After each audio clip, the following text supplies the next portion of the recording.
Yesu ashimwe, mwaramutse neza, nizere ko mubyutse amahoro, igitondo cyiza cyo kuwa gatandatu ku bana b'Imana. Mwami Yesu akomeje kuturindira hamwe, ndabashimiye baba bazindutse, Imana ibahe umugisha, Imana ibampere umugisha mwinshi kandi yumve gusenga kwanyu, Imana ihaze kwifuza kwanyu. Nanjye Umwami Yesu aranshoboje kubyuka kandi mbyutse neza, Uwiteka Nyiringabo ahabwe icyubahiro. Reka dushime Imana. Uwiteka Mana nziza, Mana y'amahoro, Mana y'icyubahiro, Mana yo gukundwa no kubahwa, tugushimiye cyane ko waduhaye gusinzira amahoro, waturinze, ingabo igihumbi zapfuye zigwa ku bwacu, ni ukuri waduhaye ibikwiriye no mu gihe gikwiriye, ushime kandi uhabwe icyubahiro. Mwami Yesu turagushimiye ko hari n'abataraye neza kubera impamvu zitandukanye, ariko babyutse amahoro, babyutse bahumeka, wongeye guhereza amahirwe yo kubaho. Ijambo ry'Imana rirambwira ngo hari kurira kwarara umuntu, ngo ariko bwacya impundu zikavuga. Kandi Mwami nzi neza ko ikibazo cyose umuntu yahura nacyo, icyangwa ni uko ahumeka. Iyo umuntu agihumeka aba agifite byose byo kumubeshaho. Turabigushimiriye ko Mwami turi kumwe nawe muri byose, ubishimirwe. None rero Uwiteka Nyiringabo, tugushimiye ko duhaye n'undi munsi wo kunezererwa, wo kuruhuka, wo kujya mu bitandukanye, ariko turi kumwe nawe. Ijambo ryawe rirambwira ngo nzakujya imbere ahataringaniye aringaniye. Ukongera ukavuga ngo witinya, humura ntawanyizeye uzakorwa n'isoni. Turabigushimiye, ushime kandi uhabwe icyubahiro. Amen. Turacyakomeje n'amategeko ya Yesu Kristo, ariko ndabona mwarayarambiwe, ariko ararangiye, ariko kuyarambirwa ni kimwe, ariko kuba wasubira inyuma ukayumva ni ikindi, sibyo? Amategeko 30 usubira inyuma ukayumva byaba ari byiza, kubera ko bituma wuza iby'Imana yagiye itwigisha, kandi twese ntabwo dufite impano yo gusoma ijambo ry'Imana. Ibi rero turabyibukiranya yuko twabitangiye kugira ngo tutabashe gutandukanya amategeko ya Mose n'ay'Umwami wacu Yesu Kristo.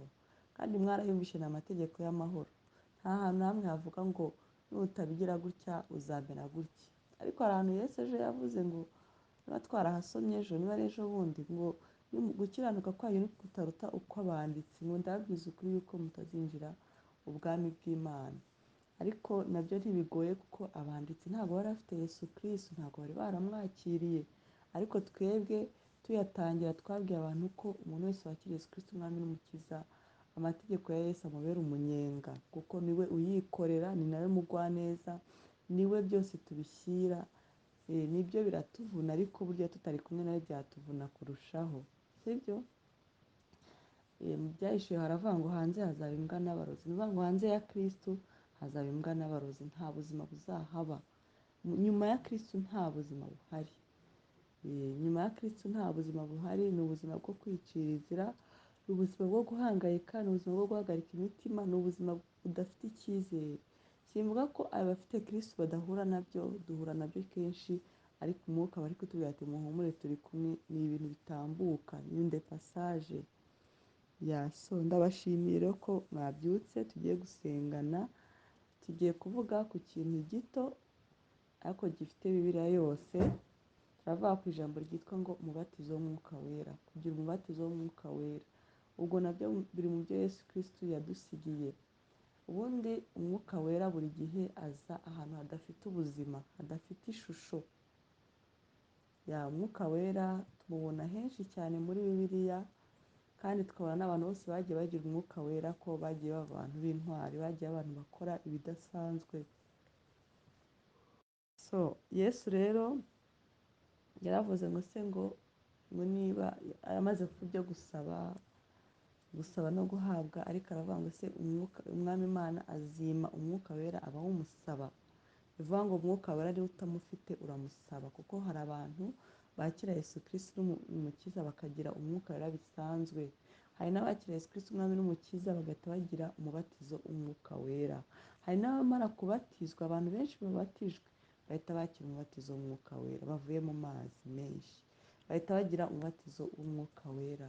So Bibiliya itangira iki gitabo cya Bibiliya itangira ivuga ngo umwuka wera yagendagendaga hejuru y'ingo y'isi, ngo isi nta shusho yari ifite. Ababivuga babizi neza bavuga ko umwanzi amaze kumanukira isi ngo yashwanyaguje ibintu byose, ariko umwuka wera araza ngo isi nta shusho yari ifite, ni uko habaho kuremwa. Igihe cyose hagiye kujya ubuzima, umwuka wera abanza kuhazenguruka. Ahantu hataye kwizera, hataye ubuzima, humye, hakakaye, kuko umwuka wera tumubona nk'amazi, umwuka wera tumubona nk'umuriro, umwuka wera tumubona nk'umwuka nyine, mbese umwuka wera afite ishusho nini. Ariko Yesu yabwiye abigishwa be ababwira iby'umwuka wera, arababwira ngo icyiza ngo ngiye kugenda, ngo ndacyafite ibyo kubabwira. Muri Yohana 16:8, duhereye ku 8, ngo ubwo azaza azatsinda ab'isi. Umwuka wera icyo akora cya mbere ni ukwemeza ab'isi by'ibyaha byabo, abemeza iby'ibyaha n'ibyo gukiranuka n'iby'amateka n'iby'icyaha, kuko batanyizeye, n'ibyo gukiranuka kuko njya kwa Data kandi namwe muzaba mutakimbona, n'iby'amateka kuko umutware w'ab'iyi si aciriweho iteka. Ngo ndacyafite ibyo kubabwira byinshi, ariko ubu ntimubasha kubyihanganira. Uwo mwuka w'ukuri naza azabayobora mu kuri kose, kuko atazavuga ku bwe, ahubwo ibyo azavuga nibyo azavuga, ibyo azumva nibyo azavuga, kandi azababwira ibyenda kubaho. Umwuka wera afite ahazaza, uwo azanyubahiriza, kuko azenda ku byanjye akabibabwira. Ibyo Data afite byose ni ibyanjye, nicyo gituma mvuga nti azenda ku byanjye abibabwire. Noneho kuri 16 havuga ngo hasigaye igihe gito ntimumbone, maze hazabaho ikindi gihe gito mumbone. Hano ntabwo Yesu yavugaga umuzuko wa kabiri, oya, nako kuza kwe kwa kabiri, oya, ahubwo yavuga ko umwuka wera agiye kugenda, Yesu agahita agaruka mu ishusho y'umwuka wera. Ubundi umwuka wera ni Yesu Kristo utagira umupaka. Yesu Kristo aza yabashije gushika hariya nyine iwabo mu Bayuda, ariko Yesu Kristo ntabwo yabashije gushika mu Rwanda, ntabwo yabashije gushika i Burundi, ntiyabashije gushika muri Tanzania cyangwa se muri South Africa. Niyo mpamvu umunsi wa Pentekote ngo humvikanye abantu benshi bari bagiye gusura i Yerusalemu, ngo buri wese atangira kuvuga mu rurimi rw'iwabo. Cyari ikimenyetso kikwereka ko umwuka wera naza atazagira limite ku gihugu no ku bwoko, ahubwo umwuka wera azagera mu bihugu byose. Ngo buri wese yatangiye kuvuga mu ndimi, ngo ku buryo abari aho bavuze ngo mbese aba bantu barasinze aya masaha. Cyari ikimenyetso kigaragaza ko ari Jesus without boundary, ni Yesu udafite umupaka, ni Yesu udafite ahantu ahagararira. Bivuga ngo yarabwiye ati hasigaye igihe gito ngiye kugenda, ariko hasigaye igihe gito nkagaruka. Byagaragaraga ko ari Yesu udafite umupaka na mutoya, sibyo? So amaze kubabwira iby'umwuka wera, ababwira ko azaza, aravuga ngo nimugera no mu nkiko muhumure, azababwira ibyo muvuga. Ni ukuvuga ngo umwuka wera ni ubuzima. Igihe umwami Imana yajyanaga Ezekiyeli mu kibaya cy'amagufa, ngo yaramubwiye ngo ese koko urabona aya magufa yakongera akabaho? Ngo yari amagufa yumye. Ariko Ezekiyeli abwira umwami Imana ngo ni wowe ubizi, kuko wa mugani Ezekiyeli ari barasaba amagufa yumye gutya, ngenda abona yabaho gute kandi yarumye adafite ubuzima. Ariko ngo aramubwira ngo niyatura ijambo, ariko ijambo riri mu mwuka, ngo nuko amagufa atangira gusubirana. Umwuka wera rero ngo ntabwo umwami Imana azawima abawumusaba. Niba wumva koko ukunze Yesu Kristo, ubwami bwa Kristo burimo, iby'ubwami bikomejemo, usaba umwami Imana umwuka wera, usaba Imana umwuka wera. Umwuka wera niwe utanga impano z'umwuka wera, kandi impano z'umwuka wera ni ukuboko kw'iburyo gukora kw'Imana, kuko umwuka wera atanga impano zikiza abarwayi, zirukana abadayimoni, yongerera abantu kwizera, atanga impano zo kwizera, impano zo guhanura, impano za discernation, nkunda kuyivuga discernation ni impano ikomeye cyane. Atanga impano yo kwerekwa. Umwuka wera akora ibiri beyond by'ubuzima busanzwe, ni ukuvuga ngo akora ibiri supernatural, ntabwo akora ibintu bisanzwe. Kandi umwuka wera ntabwo yahawe ibiti n'amabuye cyangwa se ab'isi y'umwijima. Umwuka yahawe abana b'Imana. Bivuga ngo n'utamwakiriye mu buryo buri supernatural afite ububasha bwo kumusaba akamuhabwa. Kuko umwuka wera, Yesu amaze kubwira Nikodemo yaramubwiye ngo ikibyawe n'umwuka cyose ni umwuka, ngo ariko ikibyawe n'umubiri, muri Yohana 3 igice cya 8.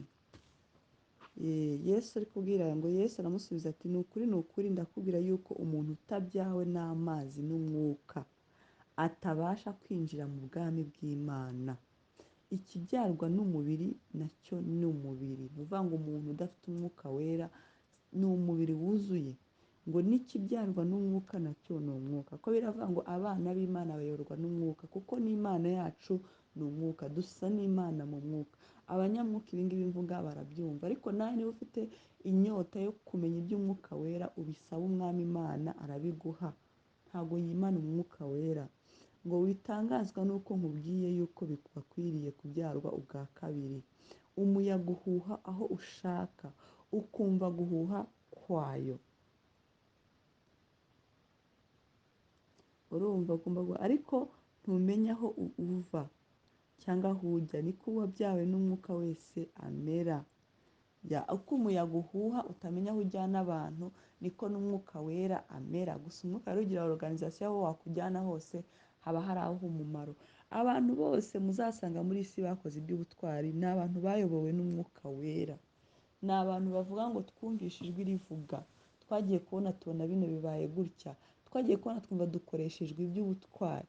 Abantu bose ni umwuka wera. Kandi umwuka wera ahantu ari haba ubuzima. Umwuka wera ahantu ari haba ubuzima, haba ibintu biri supernatural. Umwuka wera ni imbaraga y'Imana. So rero Pawulo yigeze abwira abantu, aravuga ati niba mwifuza, yabwiraga Abakorinto ati mu mpano zose mwifuze impano yo guhanura. Kandi Bibiliya iravuga ngo mubisome neza muri Mark 16:16-17 bavuga ngo kandi dore ikintu kiri master, ni ikintu gitegetswe. Ngo kandi dore ibimenyetso, kandi dore ibimenyetso bizagumana n'abizera. Kandi mwumvishe ko hano Yesu Kristo yabwiye Nikodemo ngo utabyawe n'amazi n'umwuka ntazinjira mu bwami bw'Imana. Noneho muri Mark 16:16 kugeza kuri 17 ngo kandi dore ibimenyetso bizagumana n'abizera. Ni ikintu gitegetswe, sibyo? Bazarya icyica n'ikizabica, bazakandagira inzoka na scorpion, bazarambika ibiganza ku barwayi. Ariko ikimenyetso gikomeye cy'umwuka wera ni ik'indimi, ngo bazavuga mu ndimi nshya. Bazavuga mu ndimi nshya. No kuri Pentecote ni umunsi wo kuvuga mu ndimi nshya. Ababumvise bose ntabasha kumva ururimi rw'undi. So Pentecote nziza rero ku bantu bose ntago yabaye, ariko burya buri wese ahora yifuza Pentecote. Ndabyibuka ndi muri 6e primaire secondaire ngiye gukora exeta kuri Pentecote. Twajyaga tubyuka nka 11:00 tukajya koga nyine, urumva abana bo muri internat. Hanyuma nakunda kunywa amazi mu gitondo, nkavoma kuri robine litiro y'amazi nkayinywa kugira amere neza mbashe kwiga nzatsinde. Ndi kuvoma amazi numva ya ndirimbo y'Abakatolika iraje ivuga ngo intumwa zari Yerusalemu zitegereje roho w'Imana, uko uwo mwuka yasezeranye na na na na na na na na. Ubwo bose buzura roho w'Imana batangira kuvuga indimi nshya. Ubwo roho abahaye kuzivuga batangira no kwibaza uko byababayeho. Bati ibyo ni ibiki ko numva bavuga mu ndimi z'iwacu. Ubwo ntibari bazi ko ari imbaraga za roho w'Imana. Impamvu ntabyibagirwa ni uko mpita numva ko umwami Yesu yantunze urutoki kera. Uwo munsi rero sinari nzi ko ari Pentecote. Twaramaze kwambara duhita tuvuye muri etude baratubwira ngo ni Pentecote. Wow! nyuma y'imyaka nibwo naje kumenya akamaro ka Pentecote. Ndi gusoma ibyahishwe igice cya kabiri, ndi kugisoma neza umwuka wera yaramanutse aransubirana ngo ni umwuka udafite umupaka. Niyo mpamvu ibihugu ngo iyo bavuga ngo abaheti, ngo abayevi, ngo abaheburayo, ngo abagiriki, bavuga ibihugu byinshi byari biteraniye i Yerusalemu. Nawe utekereze, ba Petero bari bamaze iminsi bawutegereje, ariko umunsi abantu bagiye guteranira muri kiriya gihugu, ibihugu bitandukanye, nibwo umwuka wera yagize gute, yamanutse.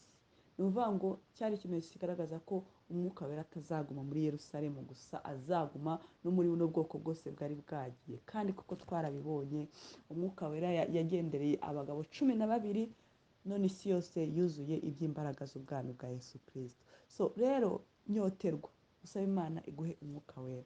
Hari ikintu narimo mbwira mushiki wanjye, hari ikintu ngeze mbona kuri YouTube kera, ariko naragishatse ndakibura. Nabonye umuntu ufite impano, arimo bakoze documentaire y'umuntu ufite impano yo kugenda mu muhanda. Hari ibintu bibiri Imana yaramuhaye yabonaga, bitatu. Yabasha kubona ko uri umwana w'ubwami, ngiyo yakunyuraga yahitaga abona ufite nk'ikintu cy'igihu cy'umweru kigutwikiriye. Noneho yabona umuntu w'isi y'umwijima, akabona imyotsi iri kumuzenguruka, imyotsi y'umwijima. Akabona abantu babiri baricaranye, umwe n'uw'umwotsi, undi n'uw'isi y'ubwami bw'ijuru. Noneho ikindi kintu yabashaga kubona, iyo wabaga uri nk'atake ufite nk'umwingo, kandi ari ikintu kiri spirituel, yahitaga abona nk'igikeri kiri kubyina mu ntuzi. Bitavuga Imana, ibintu by'Imana biri beyond uko tubitekereza, biragutse. Ntangira kubwira Imana, uzampa impano utahaye abandi. Ariko Imana rero, kuko Imana itahaye abandi zitazagira icyo zikora nabyo, no gusaba ibidasobanutse. Imana itanga impano zizafasha abantu muri ino si, sibyo? So hanyuma rero, uwifuza yifuze guhanura, uwifuza yifuze kuvuga mu ndimi, uwifuza yifuze umubatizo w'urukundo, uwifuza yifuze umubatizo w'umwuka wera. Ejo nari musaba Imana ngo ime amavuta ya prosperite, amavuta y'ubutsinzi, amavuta ya deliverance, n'amavuta y'abantu. Kuko uyu murimo wacu dukeneye abantu ngo baze ku Mana, uko umunsi umwami ajya twongerera abakizwa. Kuko nanone mvuze iri jambo rikagarukira kuri njye no ku bantu bakeya, ntago rwose umwuka wera yaba ari gukora, kandi umwuka wera agomba kugera hose. Kandi umwami Yesu niwe mwuka wera, nawe Mana, kandi nawe ijambo rero ngo rigifitemo imbaraga yo gusohoza icyo tunyashaka, kandi ijambo ngo ritandukanya inyama n'umusokoro, sibyo? Rero munyoterwe, mukunde iby'umwuka wera, sibyo? Nigeze mbabwira ngo ibi byanjye mvuga, iyo nza kuba mbishoboye mba narabivuze mu myaka 5 ishize, ariko ntago ari umwuka wera yabiteganyije. Hari akantu ejo umwuka wera yambwiye, ariko yakambwiye ndi kubwiriza. Najyaga nitotomba mvuga, Mana, kuki utampamagaye kera? Kuki igihe numviye bati Joshua babwiriza icyo gihe ntahise nakira agakiza? Ko nabyumvishe kera. Nkavuga, Mana, hari igihe najyaga numva Margaret Rwanda muri buri gitondo muri 2007, nkavuga, Mana, kuki icyo gihe utahise umpa umuriro?